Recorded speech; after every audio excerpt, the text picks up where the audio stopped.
Assalamualaikum warahmatullahi wabarakatuh. My name is Arfan and welcome to a brand new video. Today I'm going to do a video about the ending of Mark as requested by one of you.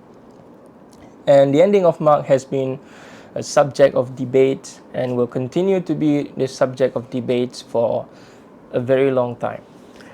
And my position is that I found the shorter ending of Mark, Mark 16, 1 to 8, to be the most authentic Mark. And I agree with the two literatures that I have here, the Hermeneia Bible Commentary as well as the Hermeneia Commentary on Mark. And so, ladies and gentlemen, we are going to explore, we're only going to look at these two literatures today, because if you look at all the other literatures, if we were to look at all the other literatures, this video will be too long. Right? I'm going to read to you every single page that has the discussion on the ending of Mark. Right? So the discussion in the Anchor Yale Bible Commentary, especially on Mark, this is the second volume on Mark. The discussion is lengthy. Right, and so we're going to read, inshallah, every single one of them. And the discussion here as well in the Hermeneia Commentary is also lengthy, and we are also going to read from here as well. So I'm going to remove this, remove the cover, put this aside. I'm going to read the text from the RSV, which is, I'm going to read from the Catholic Study Bible, the RSV,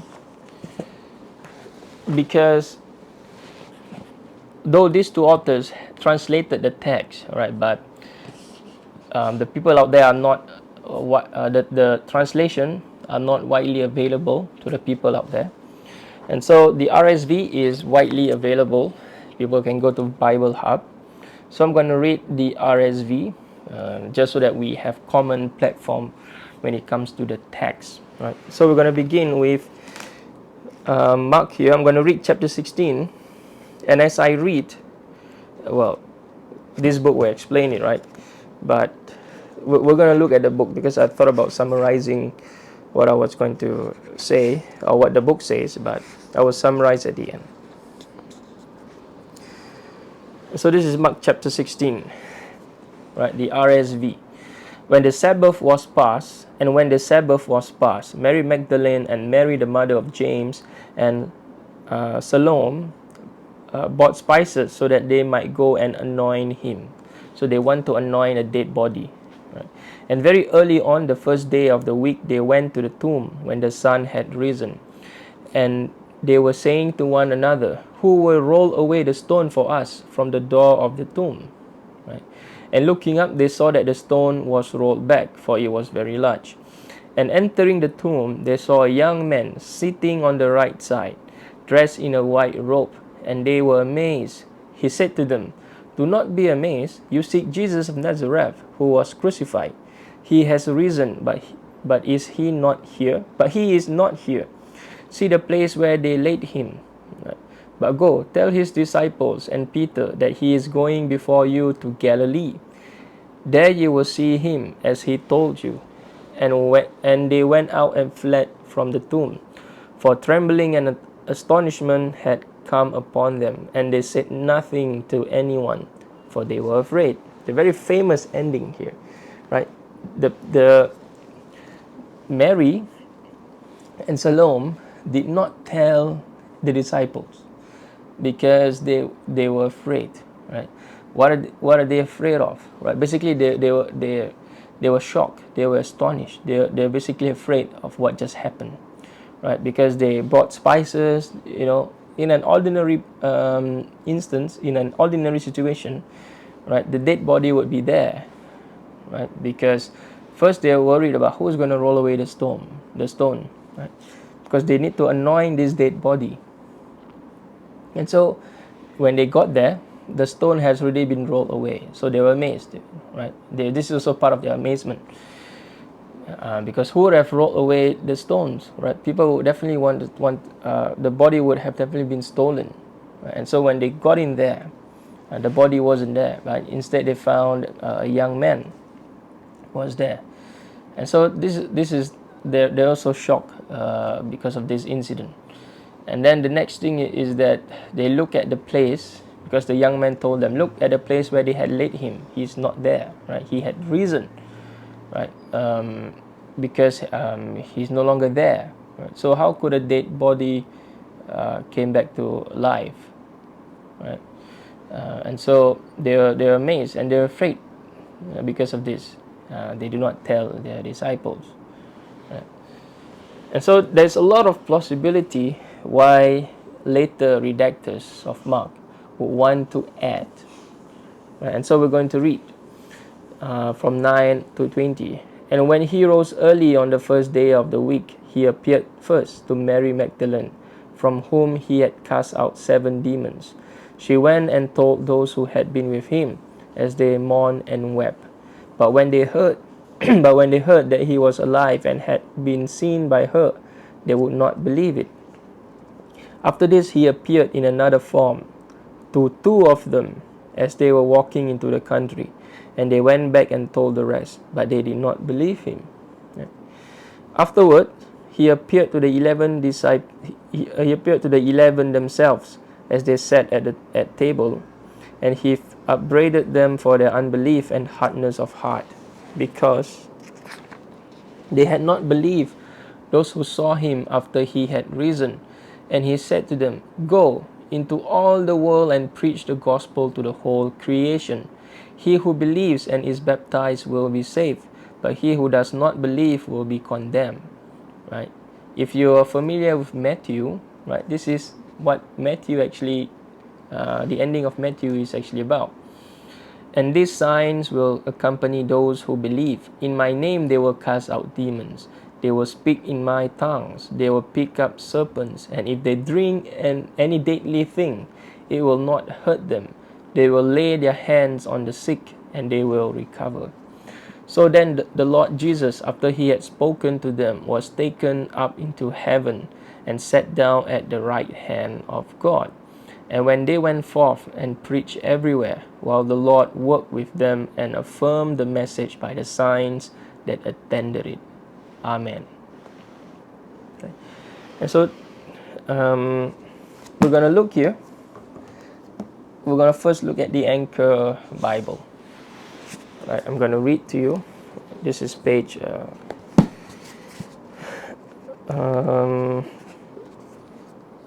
page 788, if I'm mistaken. Nope.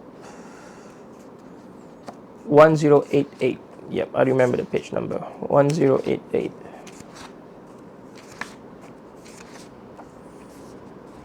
Right, postscript, the ending, the Markan ending.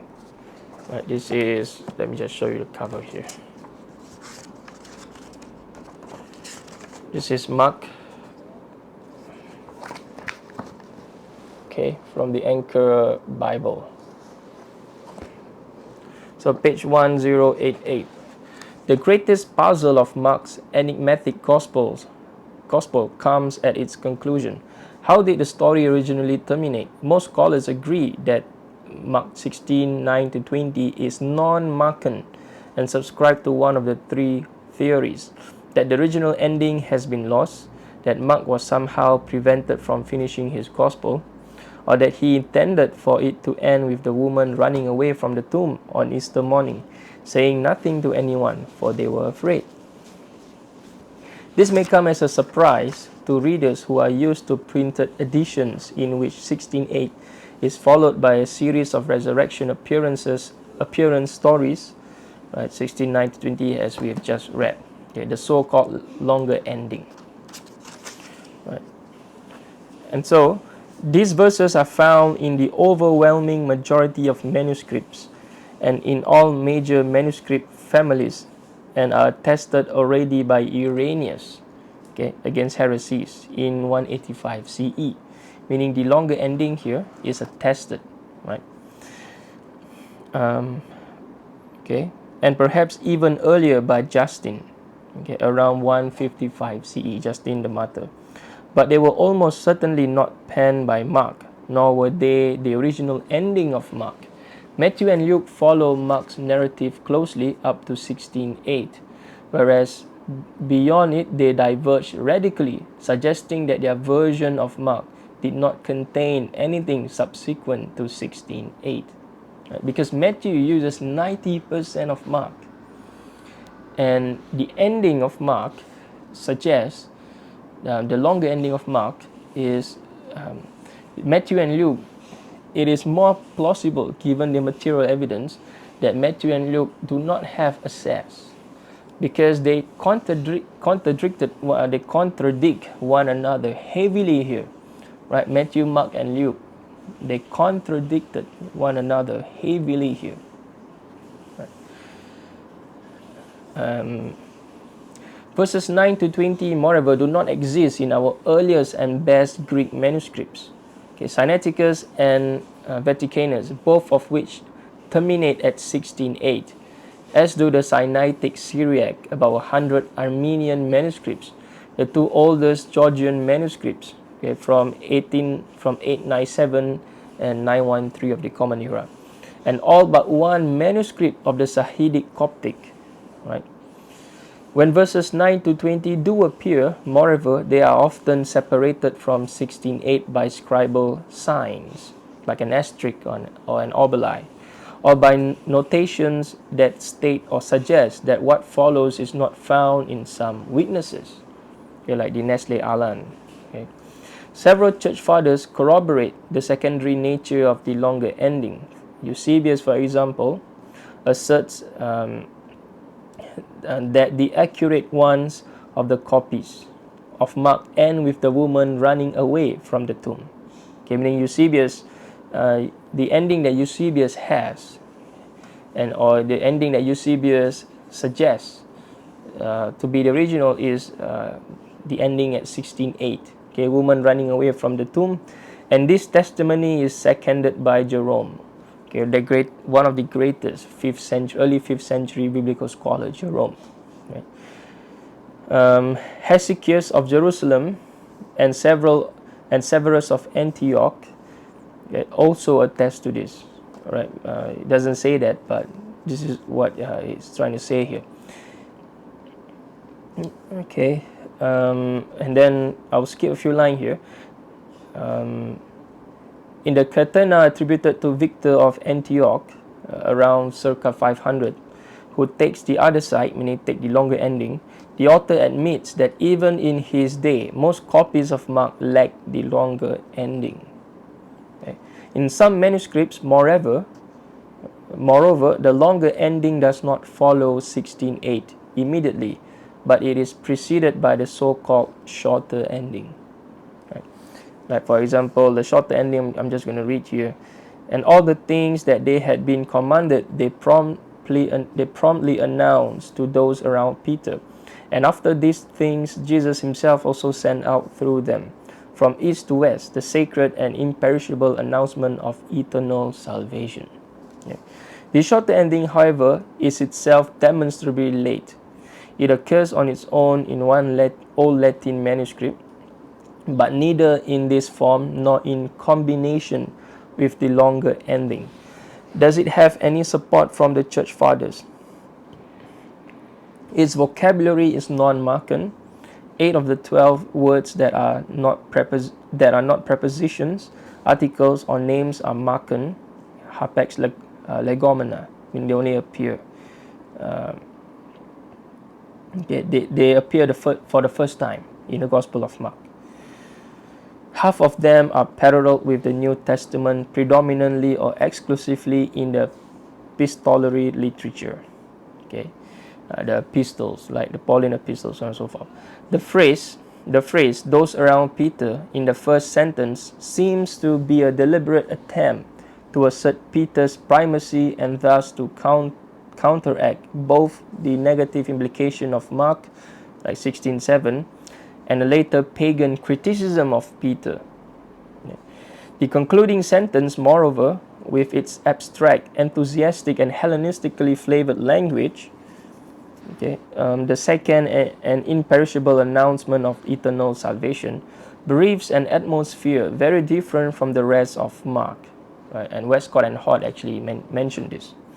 But manuscripts that have this late ending before the longer ending are evidence that the latter is not an original part of Mark. If it had been, the shorter ending would have appeared after the longer ending. It makes sense, right? Where it belongs contextually. Right? Meaning the shorter ending would have appeared after the longer ending.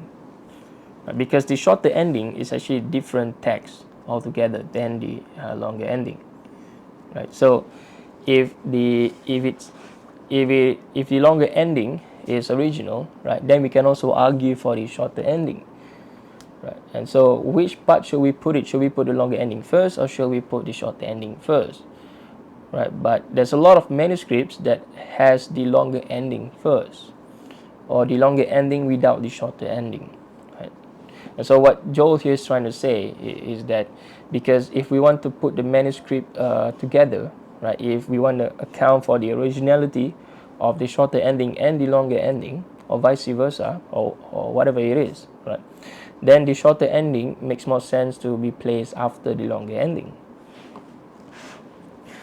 However, okay, I'm adding here, this is back to the words, transcriptional probabilities and vocabulary and stylistic considerations also argue against the longer ending. Okay. There would be every reason in the world for later scribes to create such a list of resurrection appearances and such a description of the rehabilitation and recommissioning of the 11, whereas there would be little motive for deleting it. Okay. However, right, to be fair, if you actually hold on, I gotta grab this literature because this is crucial.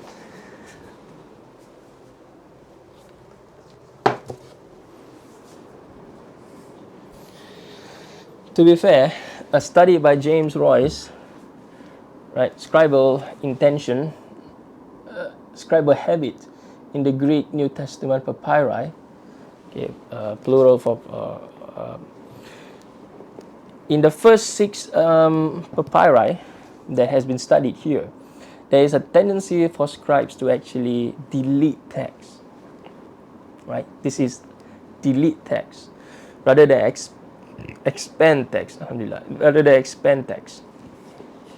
Right? So just so that you are aware, there are studies whereby the early papyri, which predate Sinaiticus and Vaticanus, scribes actually prefer to delete text, right?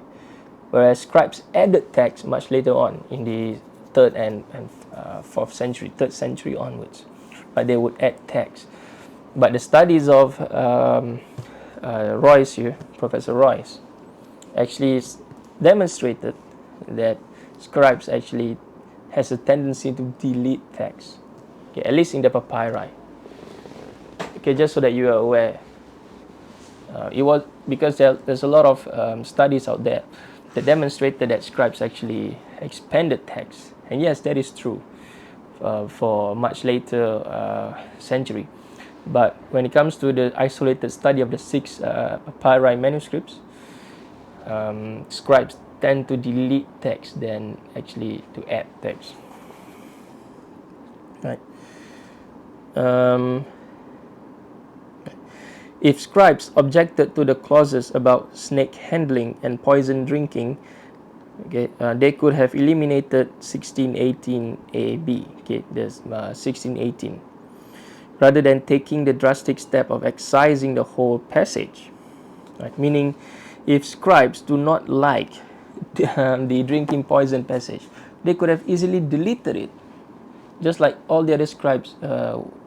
When they delete text, they would delete that portion that they don't like, or they change it to the they change it to something that they like, right, or theologically oriented, right. But the fact is that scribes actually leave the whole chunk in, right, seems to suggest that this text is actually a unit that was much later edited. I'm just skipping the gun here. Right? We will continue, right. The longer ending, moreover, is full of Markan hapex legomena, Okay, and it gives example here which I do not need to read, and other usages that depart from normal Markan style. Okay, and the transition between 16:8 and 16:9 is rough. The subject in the former is the woman, whereas the implied subject in the latter is Jesus. Given the change of scene and of subject, one would expect an interaction of his name. Okay? Meaning, instead of quickly changing the subject from the woman to Jesus, there should be, just like Mark, in Mark's other passages, there should be like a transition, whereas Jesus is actually introduced, right? But it seems that there's a cut, and then like you have scene 1 cut, and then the next scene is probably scene 10 or scene 9 or scene 7, whatever it is. So the middle scene is actually missing, right? So it seems to suggest, right? It seems to suggest that the 16:9 to 20 is a different text altogether, probably harmonized because scribes found that, oh, this Markan gospel, the Gospel of Mark, doesn't contain the resurrection appearances just like Matthew and Luke, so they would want to harmonize it, right?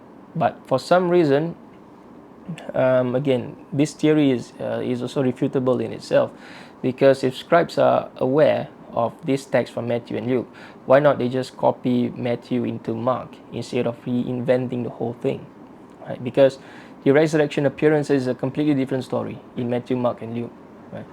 And so it seems to suggest that the early scribes were probably aware of the literature surrounding Matthew and Luke, right? These stories, right? That is not found in Q, by the way, right? So there are stories about Jesus' resurrection, his appearances, but the first scribes or the first few scribes, those that edit or add this text to Mark, the first person to actually did it, do not have access to Matthew and Luke, right? Because if they have access to Matthew and Luke, most probably they would not just invent a story that contradicted Matthew and Luke. And so the scribes that also, or the author that produces Matthew and Luke, also do not have each other's sources, but they've heard about Jesus' resurrection and so on and so forth. And so they want to add this into their gospel, right? And so which is why they just add stuff inside. And then when the New Testament was compiled, or when people have access to them much later on, they put them side by side. The church fathers noted that, oh, there's a contradiction here. The accounts are different, right? Again, I'm just giving you summary here, right? In fact, I've given you, we don't even need to look at Hermeneia, but we will still look. Okay. Overall, 16:9 to 20 gives the impression of being a compressed digest of resurrection appearances narrated in other Gospels, right? This is also true if you compare John, Matthew, and Luke's account, as well as Acts, right? Resurrection appearances in Acts appears in chapter 1. Okay.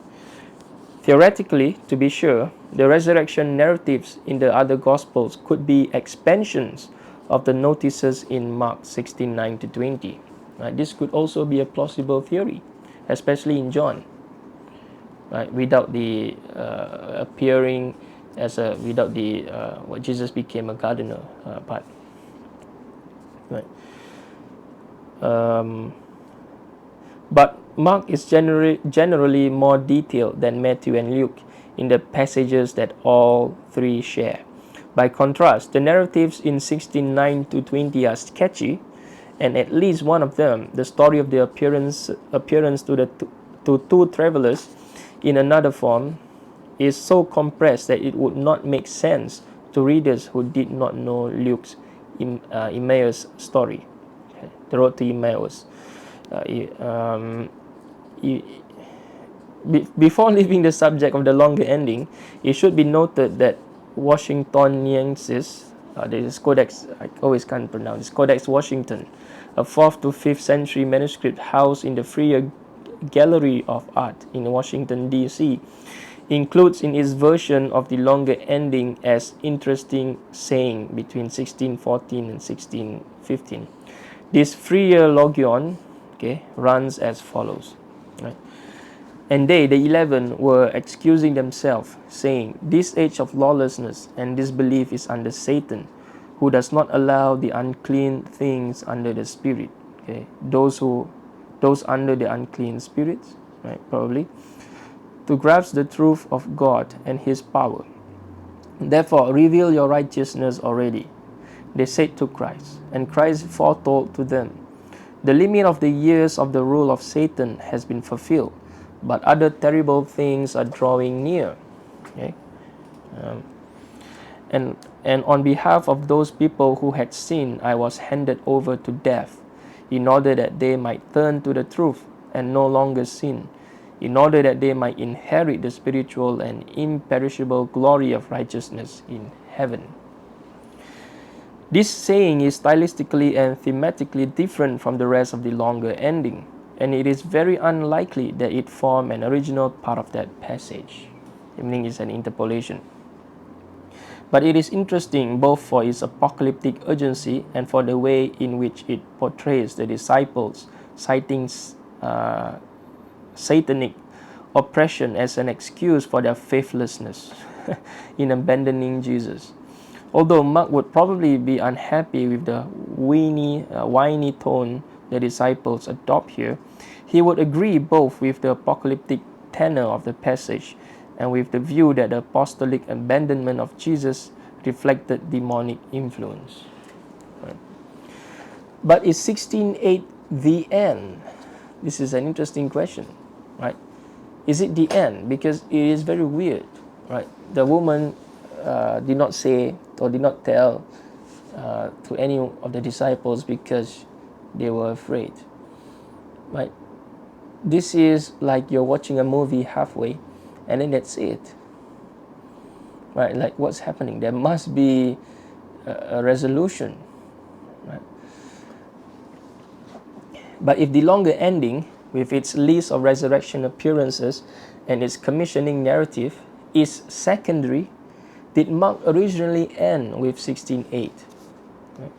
Many exegetes convinced that the gospel could not have terminated with the woman running away and remaining silent, have hypothesized either that Mark was prevented from finishing his narrative by illness, arrest, or some other mishap, or that an original ending describing the resurrection appearance prophesied in 14:28 and 16:7 has been lost.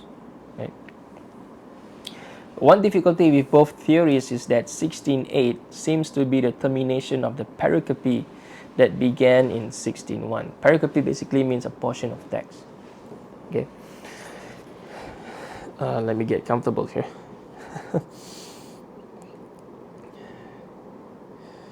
I'm lost here. Where is it?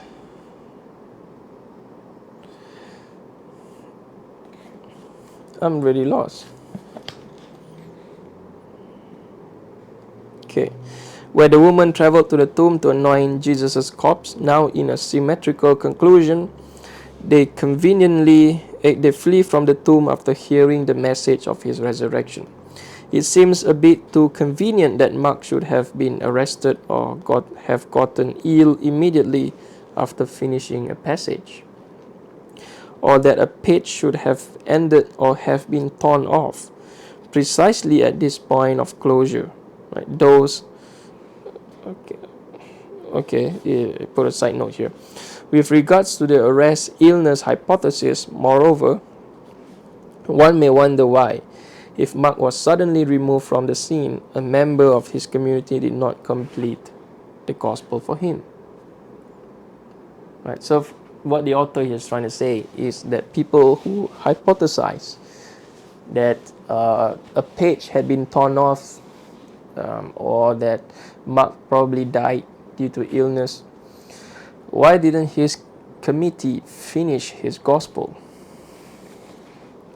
Right. Obviously, people can think of reasons, whereas, or they do not want to edit Mark, so on and so forth. Right. So people can think of a lot of reasons. The lost ending hypothesis has more to be said for it.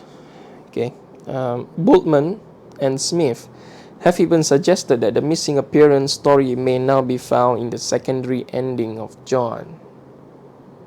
All right, which is the chapter 21. Smith points out that while nothing in John prepares for this narrative, it answers to the expectation created by Mark 16:7 for an appearance in Galilee in which the disciples, and especially Peter, will be restored to Jesus' favor. The style of John, Gospel of John here, the style of John chapter 21, however, is basically Johannine, meaning it's different from Mark. The characteristic Markan parataxis is not employed, and there are only a few terms that are atypical of John but common in Mark. Right? And it gives example here.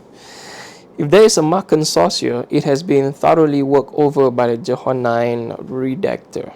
But whether or not one believes that John 21 contains the rudiments of the missing Markan narrative, it is not prima facie improbable that the ending of Mark was lost. Right? So there's a probability here. The list of codices, again, for example, Nestle Aland edition of the New Testament text confirms that ancient codices frequently lack their beginnings and or endings, right? Because these are the pages that would have come loose.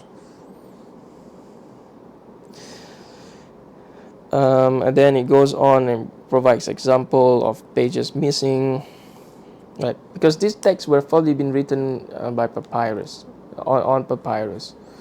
And papyrus, if you own a papyrus, I own a papyrus, right?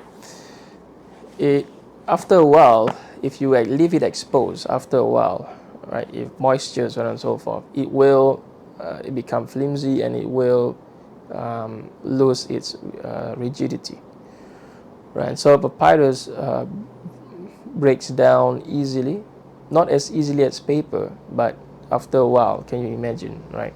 The use and abuse, it will fall off, right? Threads will go off, so on and so forth. So it will fall off, and it will easily fall off.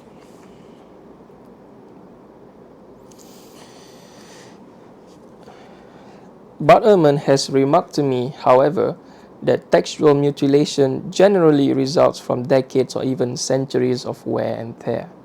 Okay?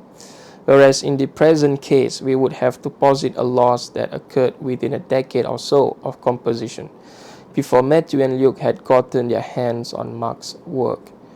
Croy, to be sure, cites an example that, in his view, goes some way towards meeting this sort of objection. A papyrus discovered in the 20th century, Papyrus Oxyrhynchus 412, that has on one side the conclusion of the 18th book of Julius Africanus, which was probably written around 230 CE, and on other a document dated to the reign of the Emperor Claudius Tacitus, 275 to 76. Bauer, right, in his famous book Orthodoxy, page 159, concludes from this document